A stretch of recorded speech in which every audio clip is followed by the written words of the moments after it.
Alright, let's be honest, if I got paid every single time someone asks me about Ozempic, Jonathan, what do you think about it? Is it more efficacious than the ribeye in my fridge? And I say, how about no? People do love a shortcut, don't they? It's just inevitable nowadays with human beings the way they are. But is a new wave, is a new allocation of drugs called GLP-1 agonists. So we're looking at things like Ozempic and Tirzepatide. Is your short-term fat loss solution really going to be something in another fucking vial? Now remember what happened in those vials, guys, a couple of years back. Not good. Not good if you ask me. Or could it be that the carnivore diet actually yields so much more in terms of satiety and transforming your body composition for the better? I think the diet's a lot better, if I'm honest. I'm going to explain exactly why. Now, I know some of you are tempted by the idea of injecting yourself thin, but let's look at the GLP-1 agonists. What do? What do Ozempic and Tirzepatide really do? So these drugs actually mimic a hormone in your gut called GLP-1. It reduces appetite and helps regulate blood glucose levels. It tells your brain, all right, mate, we're full now, we're done, no more. It can be pretty useful if your hunger signals are about as reliable as a British fucking bus. Not good. Now, Tirzepatide is a new one. It's a new breed. It takes things up a notch a little bit. It's another appetite-controlling hormone. So essentially, these meds are trying to play traffic warden with your hunger, saying, making sure you don't overeat. But do you need to eat if you're already dialing yourself in with a nutrition from a carnivore diet? Would it do anything for me? Probably not. You're eating 350 grams of protein a day plus proper food, animal food, meat and fat, mostly. Your hunger signals tend to sort themselves out.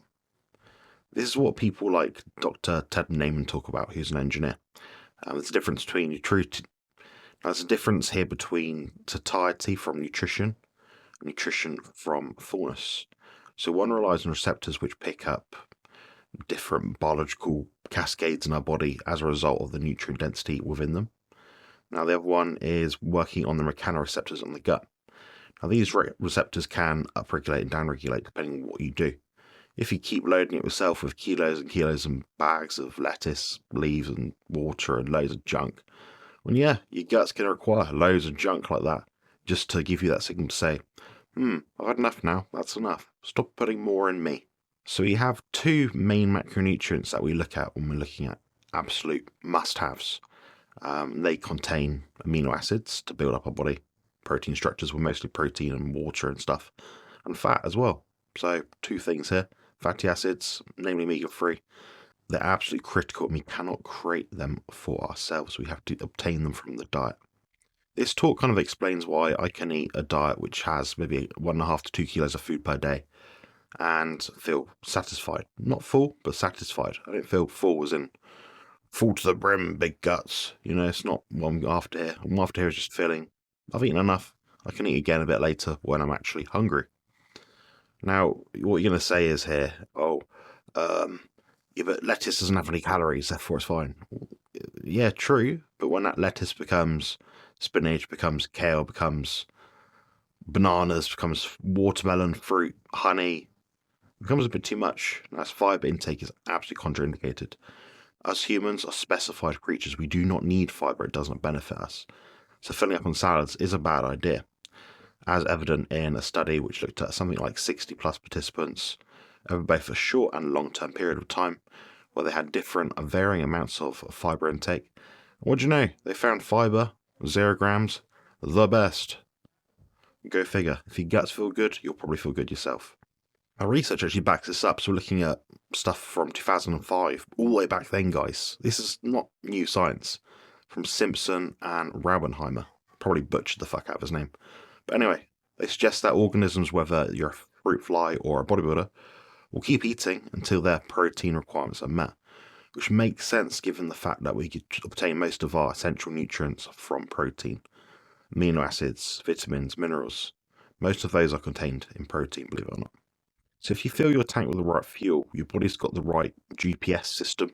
The protein and fat, it's got the right signals in the brain and the noggin. It's going to say, all right, we can go for this food. We don't need to get anything else. Therefore, your cravings will begin to diminish over time. You're also not going through that blood sugar hula hoop roller coaster merry-go-round bollocks, which everyone seems to go around. So yeah, just getting rid of the carbs from the diet does a lot in itself. Now, I'm going to give some credit where it's due, because these drugs do work. They are efficacious for what they're intended to do. To help people reduce their appetites, they eat less food, so they lose body fat, so they become less insulin resistant, will have less elevated blood glucose, causing glycation and other different health impacts such as diabetes, heart disease, loads of stuff like that. So the first thing they do, which is absolutely very noteworthy, they do suppress appetite. So we looked at a study from 2021, and they found that semaglutide users lost around 10 to 15% of their body fat, or body weight even, over the span of a year, which is pretty significant. Weight Watchers doesn't do that, guys. In fact, you put it all back. We don't even get to the end point anyway. Now that study was from Wilding et al. In 2021. I'll link all these things below. It's like having a bouncer in your brain basically telling you when to stop eating. That's what it does. So the second element here is the blood sugar regulation. So for those with type 2 diabetes, these meds do work wonders and they improve glycemic control. And that's especially true when we look at a diet which is, a carnivorous one. I keep going back to the same point. Follow a carnivore diet. Much easier, less jabs. I don't like jabs. They've also been shown to actually reduce cardiovascular events in a study by Marcia et al. 2016.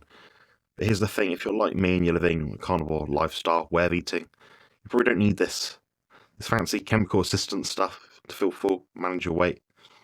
Not needed, guys. I just got shredded out of my mind, competed at a national level on stage without using anything like this but the carnivore diet.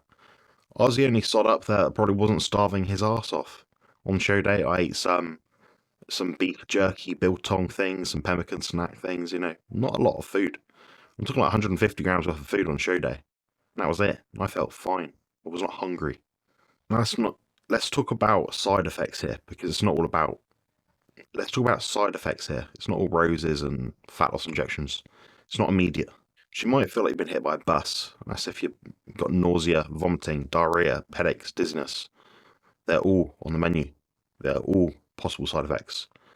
I'll take my medium rare steak. Hold the nausea. And the price tag, you probably looked this up online by now. They're fucking expensive, guys. Imagine blowing all that cash on not eating. I'd rather spend that money on more food to eat. Got it backwards if you ask me. So like a lot of things, if you don't address the mindset coming into it, you're not going to get long-term results. These do give these temporary results. The magic does wear off. The studies have shown that people, when they stop taking them, the weight tends to come back. So it's a long-term investment, both in your health, time, energy. Again, sticking yourself in the arm with fucking jabs. Not fun. Now, you don't get fat eating steak unless you're sneaking in chocolate bars on the side, if I'm honest.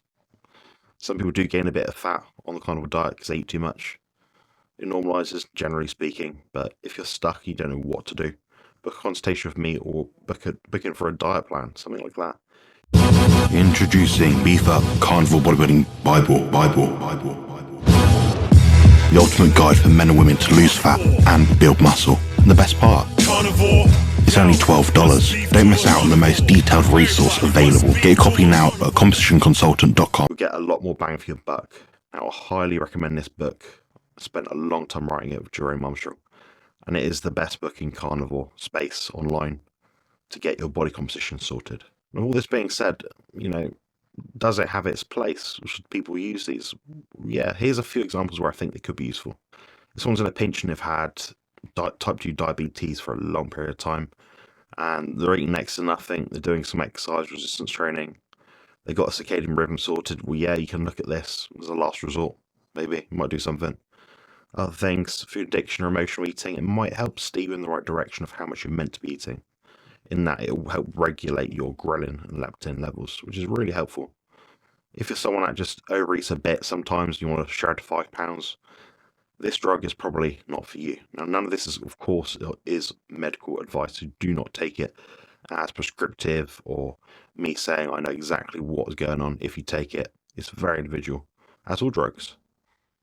These things might actually help you build better habits as well, which is pretty cool, I think. If you know, for example, okay, I'm meant to probably be eating about twice per day based on my body weight, activity levels, all that sort of stuff, stats. Yeah, it'll probably get you there a lot quicker. It'll give you an idea. It helps sort of regulate your body's cycle of, okay, fed, not fed, fed, not fed. The problem here lies when the doses have to creep up higher and higher because you lose sensitivity to drugs. That's how all these things work. Their MOA, their mechanism of action, tends to work on different receptors around the body, inhibiting them, activating them, turning them down, doing all these different things, on or off, That's just how it works. The dose is what makes the poison. But if you watch this vid and you think, oh, I'm not that hungry, I don't need to eat that much, I don't feel like I'm stuffing myself or not, don't bother. Don't even bother watching the rest of this video. It's a waste of time. Look elsewhere. Book in for a consultation, buy a training plan, find something to elevate your body composition away from what it is now and something you really want long term. It doesn't take a lot of effort, guys. I'm talking 2-3 hours a week total. All the exercise you might have to do to get to your endpoint in terms of your body composition outcomes.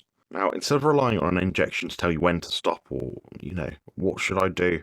Oh, injection. Oh, my blood level is this. Okay, I feel like this now. Let's not listen to drugs, guys. Drugs don't do everything for us. There's a building block or a patch to mend something which is broken. You're not all broken. Your body will hold itself true to what's meant to be over time. Just take some patience, the right plan, the right programming, a way to track what you're doing, and that's how you're best served in this carnivore journey. Again, I want to rehash the point about my beef up carnivore bodybuilding Bible. Honestly, there's no injections. You get your body working like a well-oiled machine in no time at all. You're going to benefit so much from it, honestly. I can't express this enough. But yeah, thanks for watching. Remember to hit like and subscribe, and take care. Check out my site at compositionconsultant.com, where your journey to peak performance and optimal health begins. With a degree in human nutrition and over 15 years of training experience, I've guided more than 400 carnivores to not just meet, but exceed their physique and performance goals. Through personalised consultations, comprehensive ebooks and dedicated coaching, I'm here to ensure your success. Join the ranks of those who have transformed their lives. It's time to align your physique goals with positive health outcomes. Visit compositionconsultant.com today and take the first step towards the best version of you.